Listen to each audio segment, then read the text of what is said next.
you so much for those remarks, see. And then she said, you know, we all have a job and a purpose. And, you know, step one is today coming together.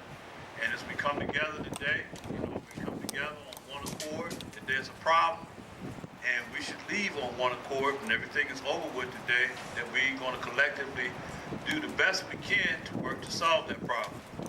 Okay, hey, next, get to bring up a longtime activist and a person who has a lot of vision from past struggles and also being able to see, you know, struggles of this community has been here for quite some time and it's associated with an organization that has done a lot of good work in our community, Black Workers for Justice.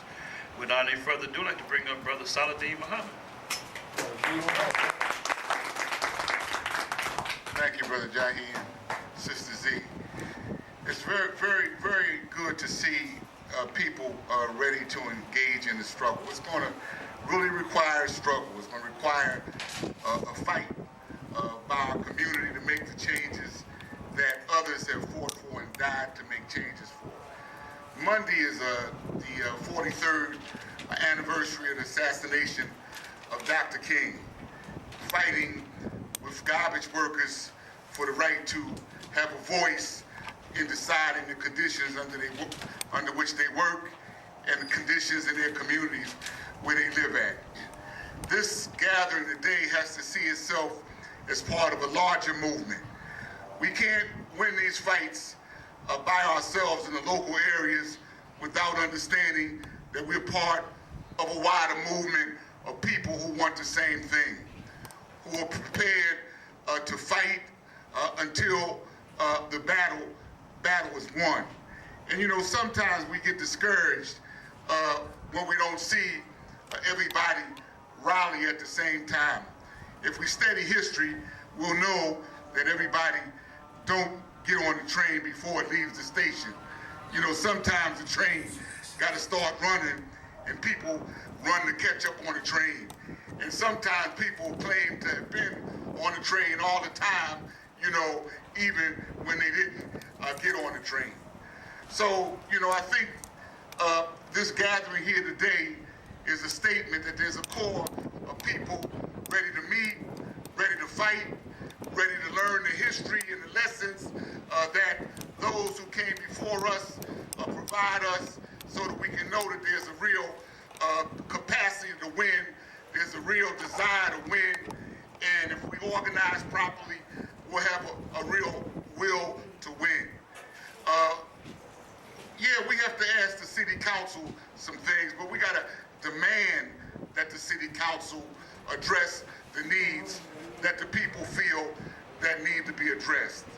We have to start together by meeting and saying what it is that we need, and then making an oath to each other that we won't be the break in a link in a chain that's required for us to stand tall together to fight to achieve those things that we say that we need.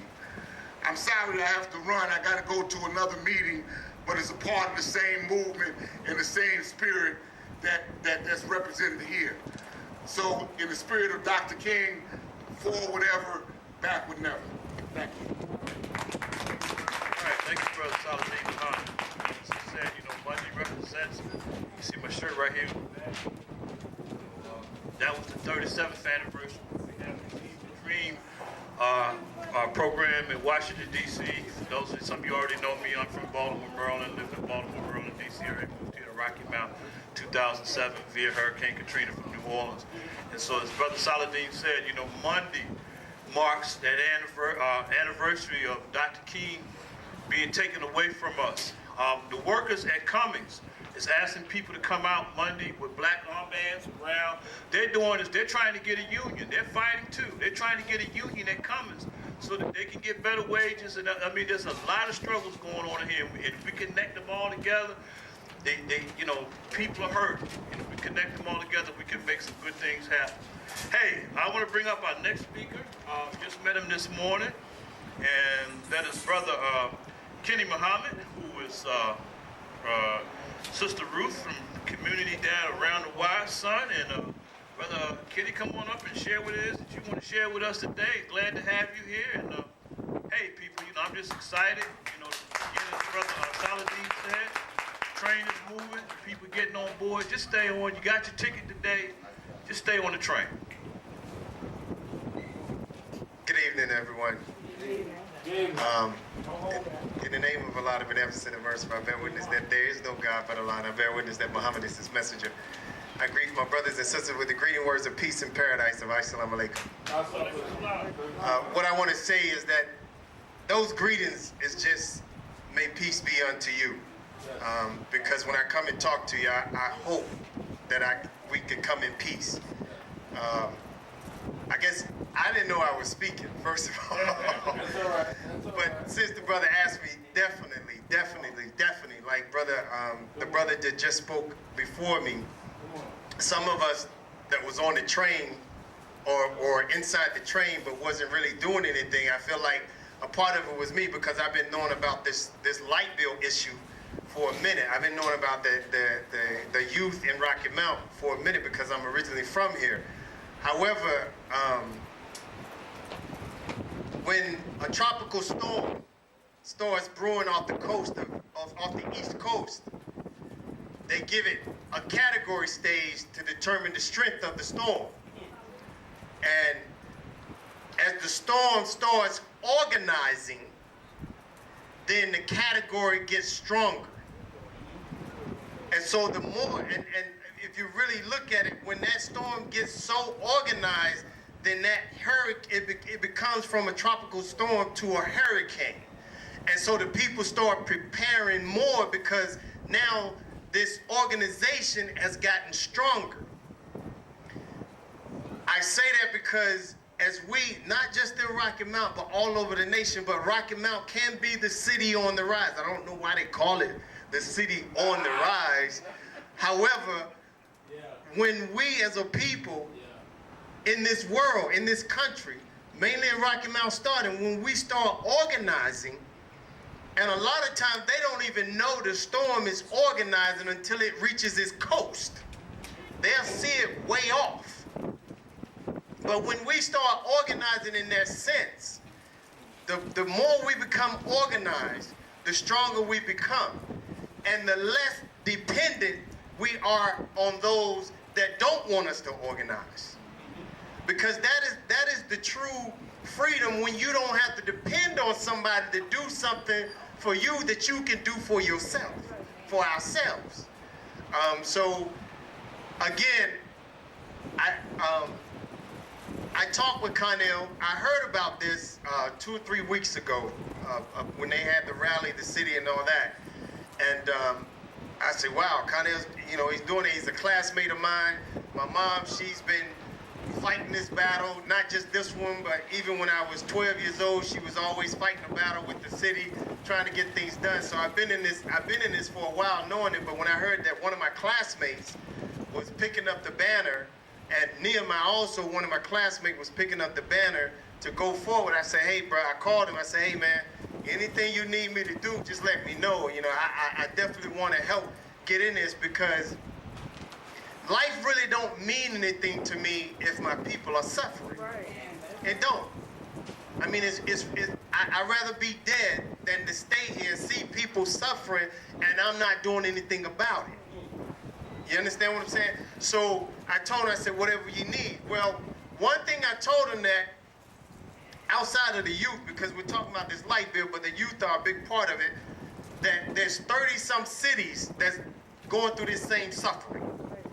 Out of those 30-some cities, I said, bro, if we can just get 1,000 black people in each city to give $1 a month, that's $30-some thousand a month.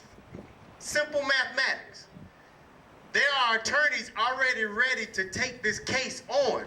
But one thing the attorneys, from what I was told, said that, and these civil rights attorneys, I think it's about 5 of them, they said that the only way they'll take this case is if you get the other cities involved.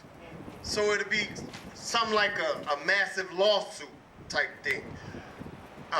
So, there's power in numbers. If we're all on the same accord, because we all suffer from AIDS. We all suffer from high blood pressure. I'm a Muslim, and I suffer from illness just like you as a Christian would suffer from the same illness. It doesn't matter what you call yourself.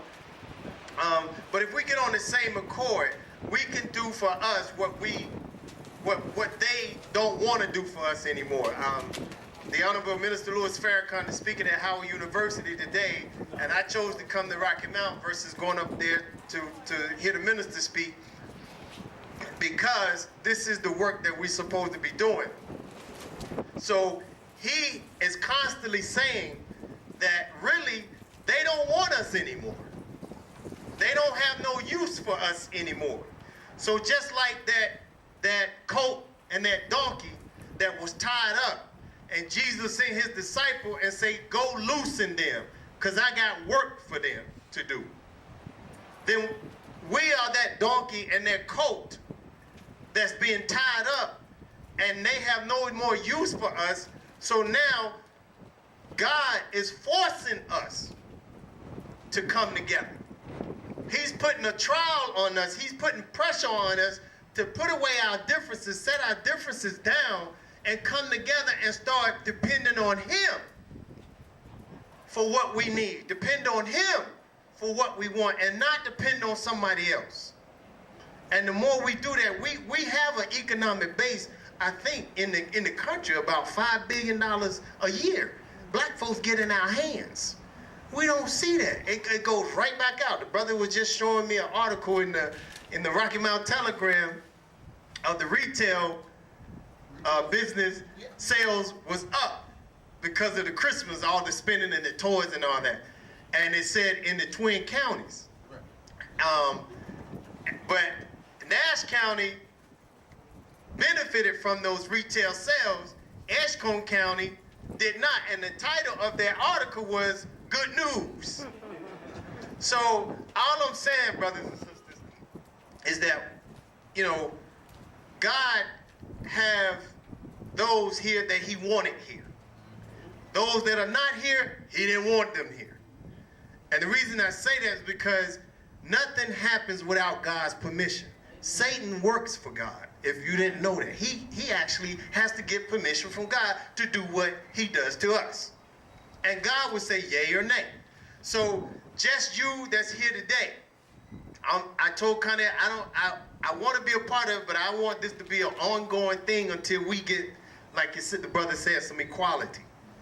So after this meeting, I know we're going to do some more, but just your support, and you go back and tell them, say, look, you know, God is calling us. If my people who are called by my name shall humble themselves and pray and turn from not our wicked ways, but turn from their wicked ways, then I will hear from heaven.